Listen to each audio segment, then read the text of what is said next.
এই নির্বাচন আমাদের জন্য একটা কঠিন চ্যালেঞ্জ। আগামী দিনে যে নির্বাচন, এই নির্বাচনে এখন থেকে আরও বেশি প্রস্তুতি নিয়ে আমাদেরকে ঘরে ঘরে যেতে হবে, কারণ এই নির্বাচনটাকে আমরা সহজভাবে নিচ্ছি না। এই নির্বাচন আমাদের জন্য একটা কঠিন চ্যালেঞ্জ, যেটা আমাদের ভারপ্রাপ্ত চেয়ারম্যান জনাব তারেক রহমান বারবার বলছেন এবং বলার চেষ্টা করছেন।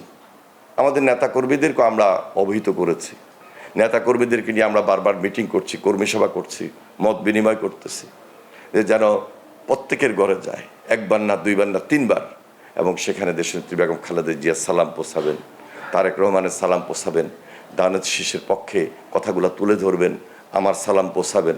সব কিছু মিলে আমরা সকল প্রস্তুতি নিয়ে মাঠে নেমেছি। প্রত্যাশা করছি যে একটা শান্তিপূর্ণ নিরপেক্ষ নির্বাচন অনুষ্ঠিত হবে।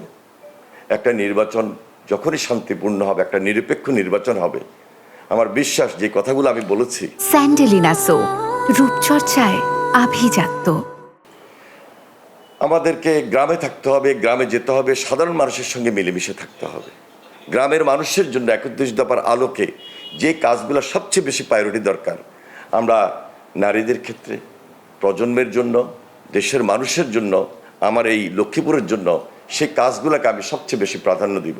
স্পেসিফিক এখনই বলতে চাই না, নির্বাচনটা ঘোষণা হোক, আমাদের যে ইশতেহার থাকবে, ইশতেহারের মধ্যে সব কিছু উল্লেখ থাকবে, আমি কতটুকু প্রায়োরিটি আমাদের সমাজের জন্য দিতে পারি, মানুষের জন্য দিতে পারি, এবং আমাদের এই লক্ষ্মীপুরটাকে আমরা একটা মডেল হিসাবে সচেতন নাগরিকদের সামনে তুলে ধরতে পারি। আমার দৃঢ় বিশ্বাস, মানুষ অতীত আমার কর্মকাণ্ড দেখেছে, 2001 সালে দেখেছে, 2008-এ দেখেছে।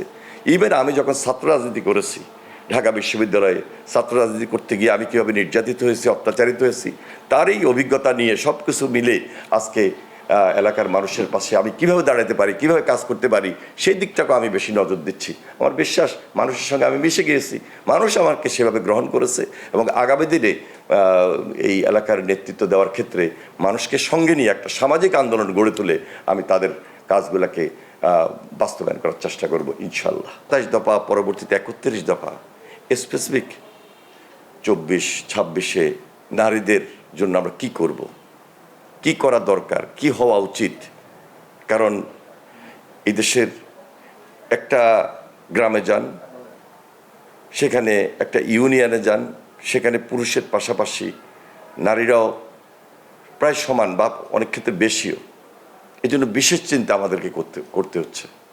এই জন্য কীভাবে একটা ফ্যামিলিকে ফ্যামিলি কার্ড দেওয়া যায়, কিভাবে একটা ফার্মার্স কার্ড দেওয়া যায়, কিভাবে একটা হেলথ কার্ড দেওয়া যায়, কিভাবে হেলথ কেয়ার টিম গঠন করা যায় গ্রামে গ্রামে গিয়ে, পল্লী চিকিৎসকের আদলে। এই দিকগুলোর প্রতি আমরা যথেষ্ট নজর দিয়েছি।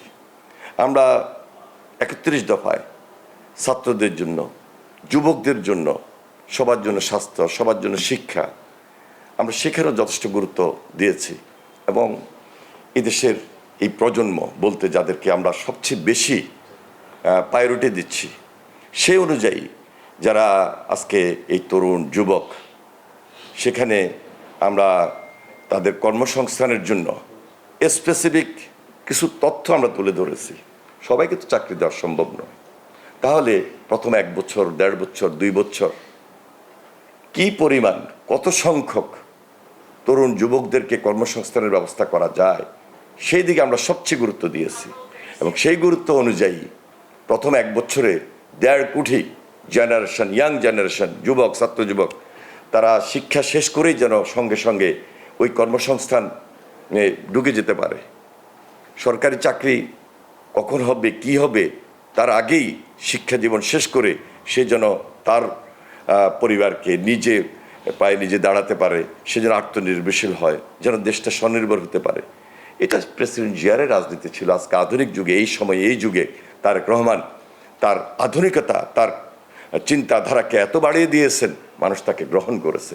এবং এই গ্রহণের মধ্য দিয়ে মানুষ খুব আস্থার সহিত, বিশ্বাসের সহিত আজকে তার কথাগুলোকে, তার বক্তব্যগুলোকে এমনভাবে গ্রহণ করেছে, আমরা আশা করতে পারি ইনশাল্লাহ এই দেশে যখন একটা নির্বাচন হবে, বাংলাদেশ জাতীয়তাবাদী দল সেই দেশের সরকারের নেতৃত্ব দিবে, এবং তারেক রহমান এই দেশের প্রধানমন্ত্রী হিসাবে দেশের মানুষের খেদমত করবেন এবং দেশের নেতৃত্ব দেবেন ইনশাল্লাহ।